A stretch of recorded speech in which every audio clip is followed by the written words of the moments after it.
The sun hung high over the small suburban town, washing everything in warm daylight, yet the scene in front of the grocery store felt strangely heavy, as if time itself held its breath. Officer Nolan Kress stood beside his patrol car, one hand resting on the leash of a retired canine German Shepherd named Rocco. The dog sat tall but tired, his one sharp eyes clouded slightly with age.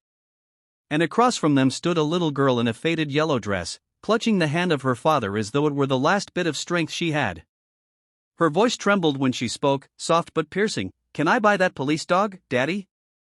The words drifted through the warm air, simple, innocent, and yet something about them struck Nolan so deeply that his spine stiffened. Because Rocco wasn't just any dog. Rocco was the one who saved Nolan's life years ago. And the last time Nolan saw that same wounded softness in someone's eyes was the day he buried his wife. If you believe in kindness, second chances, and stories that soften the toughest hearts, please take a moment to like, comment, share, and subscribe to our W Insights. Your support truly keeps these stories alive. The father, Arlen, a tall man with tired shoulders, looked apologetically toward the officer, as though fearing the question might offend him. But Nolan didn't hear the father's awkward chuckle or the passers-by murmuring in curiosity. His attention stayed locked on the girl, on her trembling bottom lip, on how carefully she watched the dog, and on how she seemed to be holding herself together with threads of hope. Something inside Nolan tightened, a mixture of sorrow and confusion. Most children rushed past police dogs with a mixture of awe and fear.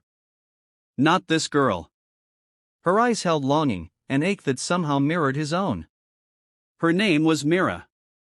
Nolan learned that moments later when Arlen explained she had been asking for a dog for months, something to keep her company since she barely spoke to other kids after losing her mother last winter. Nolan's breath hitched. Grief recognized grief like a silent handshake. The girl had lost her mother. Nolan had lost his wife. Rocco had seen them both through the aftermath, lying beside Nolan's bed on nights he was too broken to sleep, nudging him out of panic attacks during the long shadows of early mornings. But Rocco was now retired, brittle joints limiting what used to be effortless. The department had arranged for him to be adopted soon. Nolan had spent weeks trying to convince himself he could let the dog go. But he hadn't expected this. Not the girl with tear-rimmed eyes. Not the unspoken plea in her voice. He knelt beside the dog, running a hand along Rocco's back, feeling the rise and fall of slow breathing. The dog nuzzled Nolan's palm as though sensing his heart twisting. Nolan looked up again and saw Mira staring with a mix of hope and desperation. She wasn't thinking about buying him like a toy, she was searching for comfort, for warmth, for a companion to fill a void too big for a child to understand. As people walked in and out of the store, daylight glinting off nearby windshields, the moment became strangely intimate. Nolan asked gently why she wanted this dog, of all dogs. Myra's answer was quiet, but powerful enough to move something deep within him. She said she had seen Rocco earlier sitting so still, looking so sad, the same way Daddy looks when he thinks she's asleep. She said she didn't want the dog to be lonely. She thought maybe they could help each other feel less empty. The officer swallowed hard. Children had a way of stumbling into truth without trying. And her truth cut through him. Because yes, Rocco was lonely. And so was Mira. And so was he. Arlen shifted uncomfortably, clearly unsure if his daughter's emotional confession was appropriate for a stranger. But Nolan only nodded, blinking away a sting behind his eyes.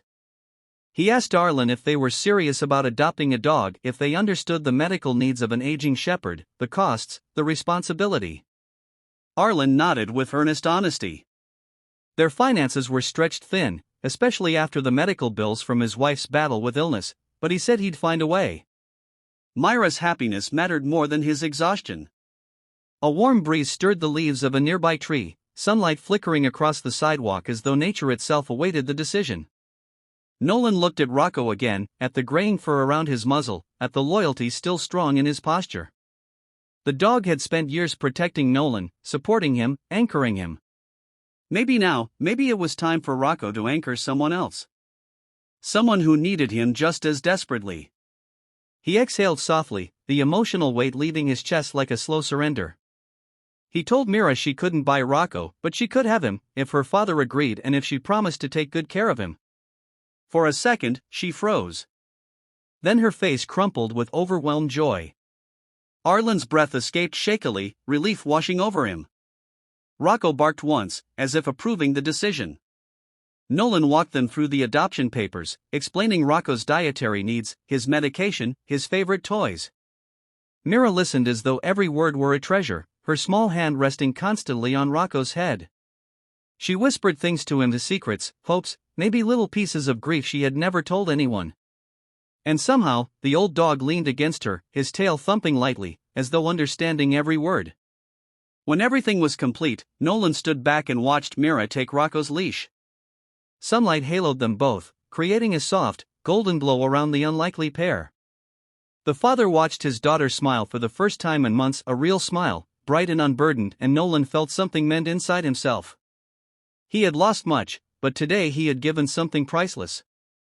And sometimes healing didn't come from holding on, it came from letting go.